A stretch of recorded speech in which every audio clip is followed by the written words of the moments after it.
My wife and I used to frequent the Barnes & Nobles in the Urbana area while we lived there, and they had a pretty vast and obscure selection of horror DVDs and Blu-rays. Hence, every time I walked to the back to the media section, there was always a really bizarre title that caught my attention with every trip. Deathbed, the Bed That Eats. I would always go to the horror section to see if it was still there because I wanted to know if anyone else had seen this DVD sitting there, or even knew what the hell kind of a horror film could be possibly named Deathbed, the Bed That Eats. It was in the same spot every time I went back there, and for all I know, to this day it still probably is. The copy I have, though, isn't that copy that I had grown a small relationship with at BNN. Oh no, not at all. I stumbled upon a copy at the disc replay I live by here.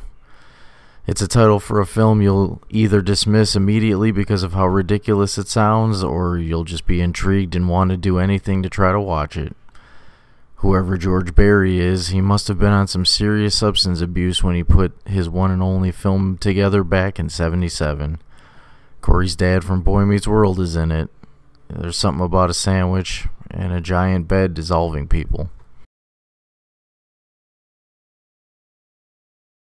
This movie awakens from its slumber by a black screen, some really gross munching sounds from the bed eating someone, and the word breakfast appearing in some white American Gothic looking font.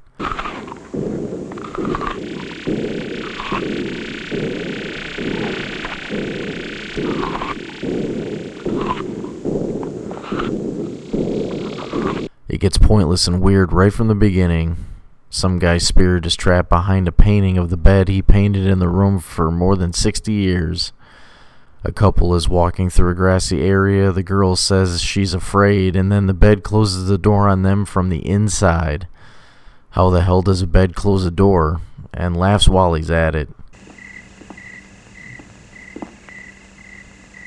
Wait here.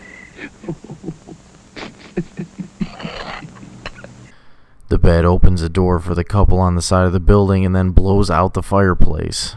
Things are starting to get real rowdy in this bitch.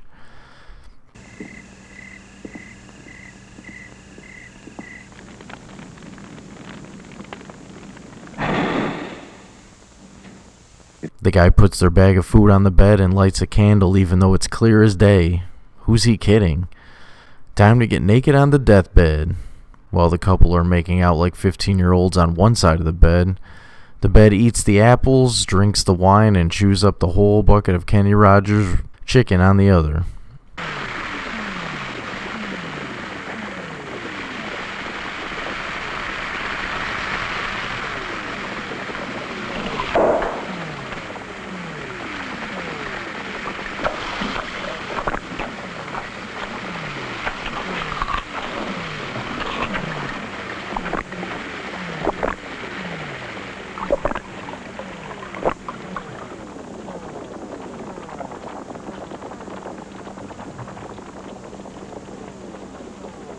The bed closes its curtains and eats the couple.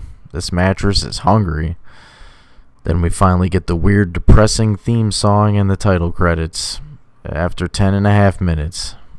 Damn, that's a long opening.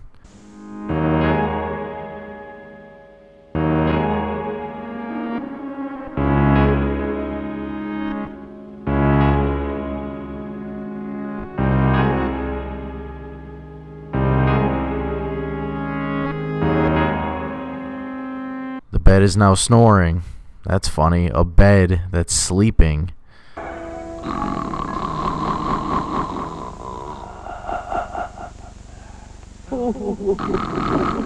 More pointless backstory from the behind the painting guy, and then the bed swallows a fly buzzing around in the room.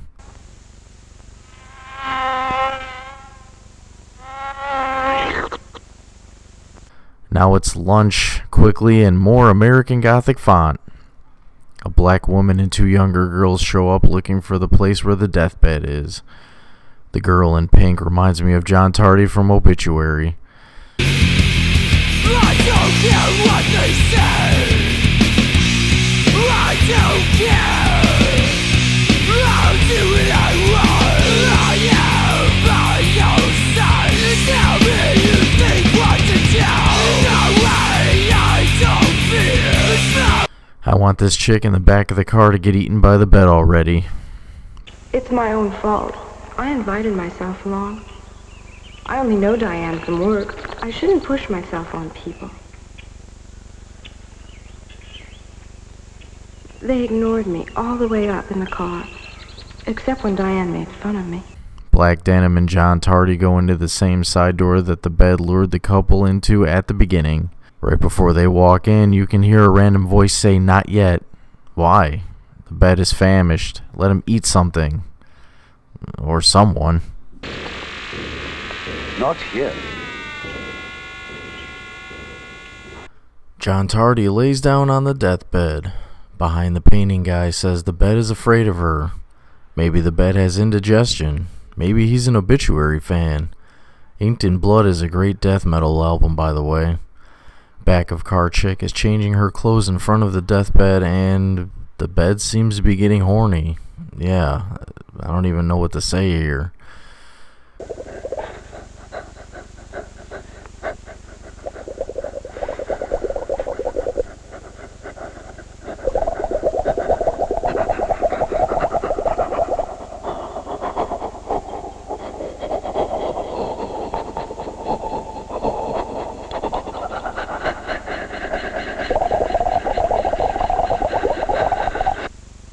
Corey's dad from Boy Meets World.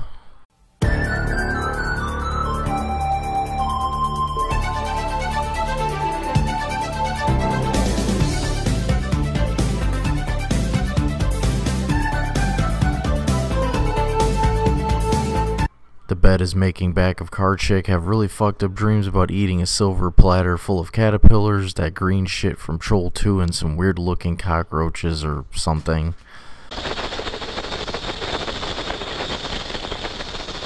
Please, I don't feel very well. Now here, try this. You'll feel just fine.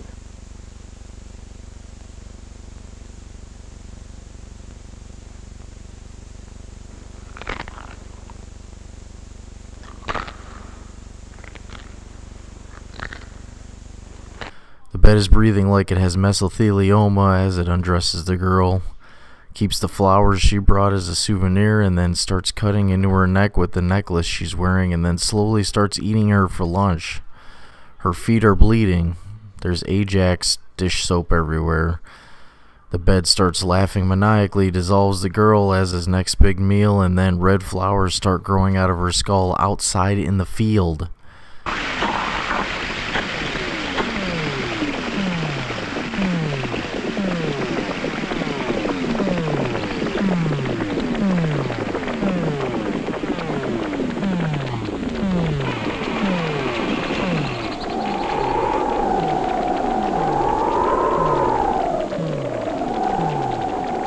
John Tardy and Black Denim are having a quiet picnic outside, and the bed downs a bottle of Pepto-Bismol. Now that's a quality scene right there.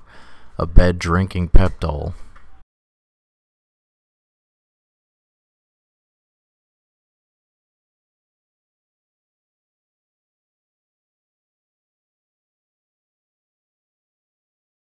The bed swallows a priest who's reading the Bible before bedtime. More dish soap. Give us this day our daily bread. The bed that devours an old fat lady reading a lesbian newspaper, a copy of Tropic of Cancer, a teddy bear, and Forrest Gump's sister complete with leg brace. Damn, he just can't get enough. What about the servant girl who late one night preceded her master?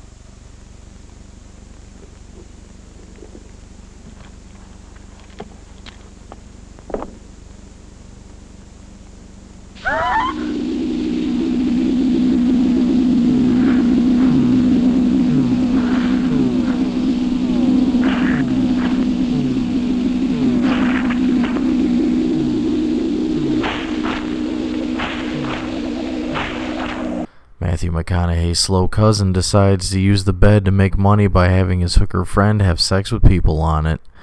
They get greedy, have a big orgy on the deathbed, and it eats everyone all at the same time. This could be a new kind of underground porn.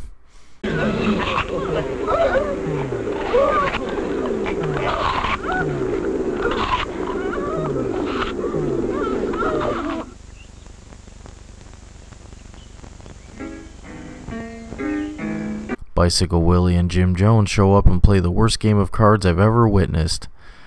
This is the stupidest hideout I've ever seen. Yeah, you're telling me.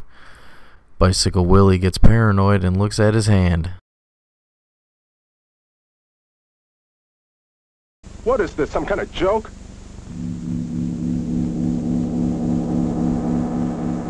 What, the movie? Yeah, of course it is. This scene contains some of the greatest gunshot special effects in a movie ever. The sound of the gun is extremely delayed, no muzzle flash at all, and when Bicycle Willie gets the gun after Jim Jones gets eaten by the bed, it doesn't even make any sound when he shoots it at the bed.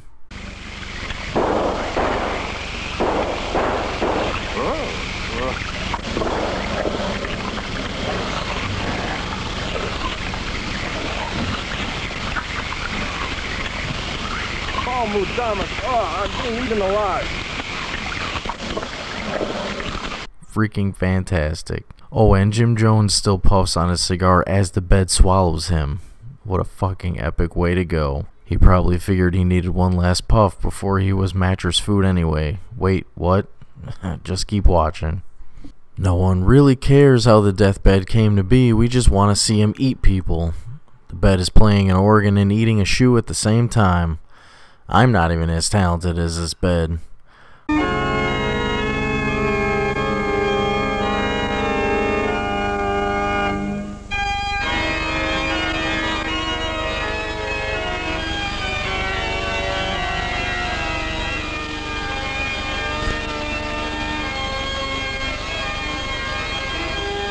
Black Denim and John Tardy are trying to find back of car chick, but they don't know she was eaten by good old Sleep Number. Best to have the sheets pulled over their eyes. I couldn't help myself. Black Denim pours herself a little drinky drink, and then it's dinner time. John Tardy is trying to figure out what happened to the car, and Black Denim is getting crunk. John Tardy finds a book of dead people and tries to convince Black Denim that they are both in it. The pages are blank. Then Black Denim looks into the fireplace and all of a sudden the pages are all made out of foil. Now you can see yourself in it. Tempur-Pedic tries to eat Black Denim, but she manages to escape his grip and crawls all the way to the door.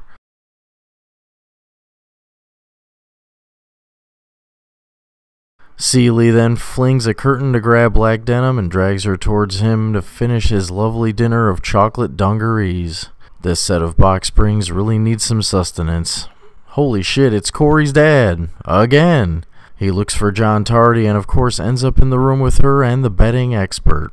Deathbed proceeds to spit out a bunch of eyeballs and then suck them back in. The scene is even more empty and emotionless because neither of them react at all to what just happened.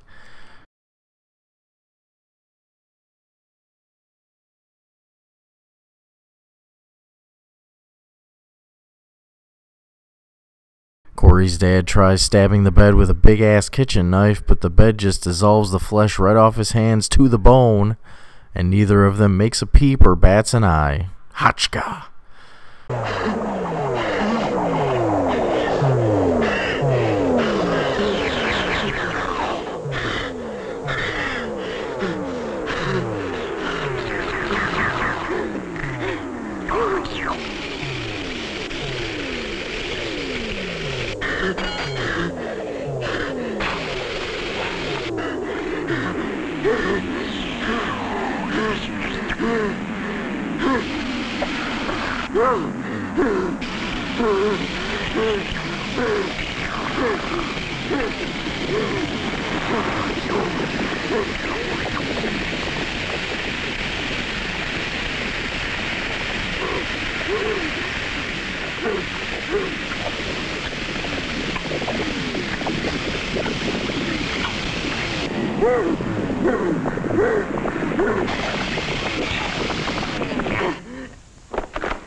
Corey's dad asks John Tardy to break off the rest of the bones left from his hands, and she pretty much does it unflinchingly.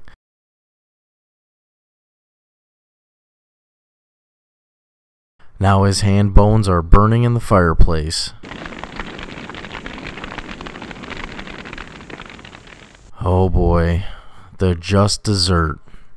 Behind the painting guy tells John Tardy to get Corey's dad the hell out of there. She then cuts a circle of blood around the bed, and then has to put one of Corey's dad's finger bones and the hair from black denim in the circle.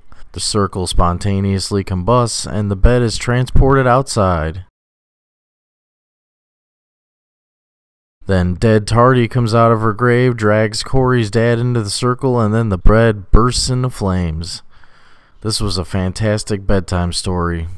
Better than Aesop. But seriously, Zits and Zombies, you need to be on some hard psychotropic meds to be able to appreciate this movie, let alone to even begin to give a shit about the actual plot, if you even want to bother trying to follow it.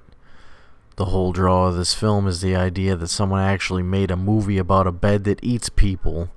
That in and of itself is a jacked up idea, let alone everything that actually happens within the movie.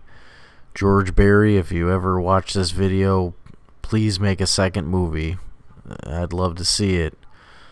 I just wet the bed thinking about it. Now I need a new mattress.